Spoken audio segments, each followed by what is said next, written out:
Sometimes I feel like this dark, heavy cloud just decides to stop right over my head. Like, move along, sir. Is that just me?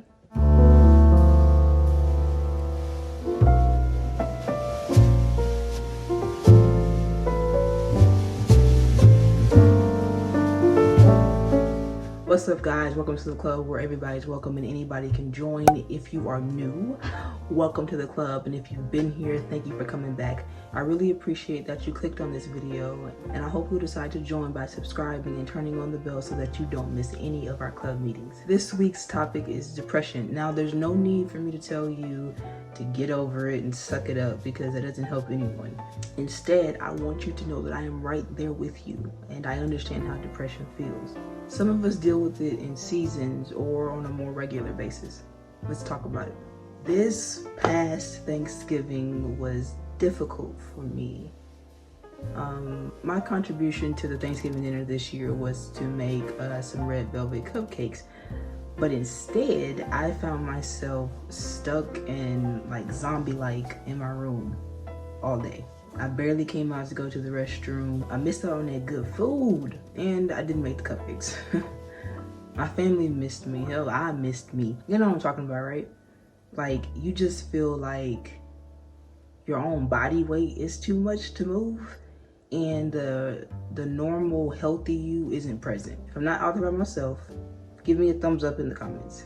So back to the story. My dad and I had gone to the grocery store for the food and everything. I mean, we got all the greens, the sweet potatoes, the mac and cheese, the dressing, and my dad makes his famous peach cobbler, and my mom makes lamb and salmon. Y'all, my mouth is watering right now. I was actually really excited because this was the first year in a few years that I've been able to spend Thanksgiving with my family. I was either always at work or I couldn't get home from school. I'd even gone as far to say that these cupcakes are going to be the best ones that they had ever tasted. My specialty is making the meanest box cake that you have ever had. Don't come for me.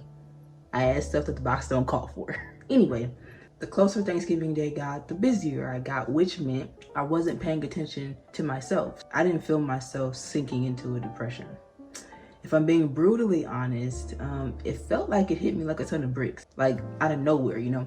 Although it felt that way, there were warning signs, but I was too busy to pay attention to them. By the time Thanksgiving Day rolled around, I felt like I woke up dead. Y'all know what I'm talking about? Like, I felt empty. And of course, one of the first questions I asked myself was, what's going on? Why do I feel this way? Then I was forced to play the mental Rolodex. The mental Rolodex is what I like to call the tape that plays in our minds when we're going through. Not only does the thing that we're currently going through circulate through our minds, but the longer we sit in it, the more we're waving a huge house party sign to all the other things that we consider wrong in our lives. And I realized there were two reasons I was depressed. One, last year my granny died. And to make it worse, it was the day before my birthday. 2, I'm single and I don't want to be single. To all the single folks, y'all know what it is. It's hard out here. I mean, I've always struggled with being friend zoned. I was always the best friend or the big sister. And on the other side, according to these guys, I was just asking for too much, but I wasn't. I don't know what's been on y'all's timeline for Instagram and Facebook, but on mine, it's been a lot of people getting into relationships and getting engaged and getting married and having babies, which I am excited for them. They can keep the babies. I don't want anytime soon. But it would be nice to have someone to do life with outside of my friends and family. Anyway, I was depressed all day, trapped in the mental Rolodex. Now, normally I see the signs of depression sneaking up on me, and I'll nip it in the bud. But sometimes I don't. And that's why it is so good, always good, to have a person in your corner who loves you and who sees you, and who cares about you enough to help you when you get down. This time it was my dad. At first, I resisted it because I didn't really want to have the hard conversations about comparing myself to others and how grief shows up in waves. Those conversations are hard and uncomfortable, but my dad was patient enough with me to wait until I decided that I wanted and needed to get up. Although it took all day, I finally got up, and you can too. This channel is another safe place for me, and it is for you too.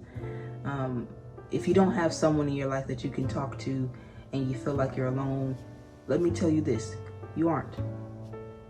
You matter to me. I want to see you win, overcome, and cope with depression in healthy ways. This channel is a safe place for anyone who joins. So come back to this channel if you ever feel alone.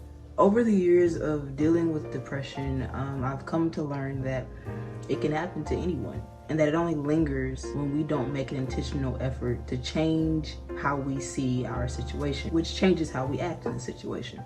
The truth of the matter is that the situation may suck, like really suck, but there is always a shred of light in the darkness. You might have to search for it, but it's there. Our job is to hold tight to that light until the light becomes bigger than the darkness every single solitary time. We won't get it right every time, but I have you and you have me to help each other when we get low. Well, that's all for this video. Thank you so much for watching. If this video helped you or gave you some encouragement, let me know down in the comments. Don't forget to like, comment, subscribe, and turn on the bell so that you get notifications whenever we have more meetings. Until next time, stay safe. I love y'all. I'm out.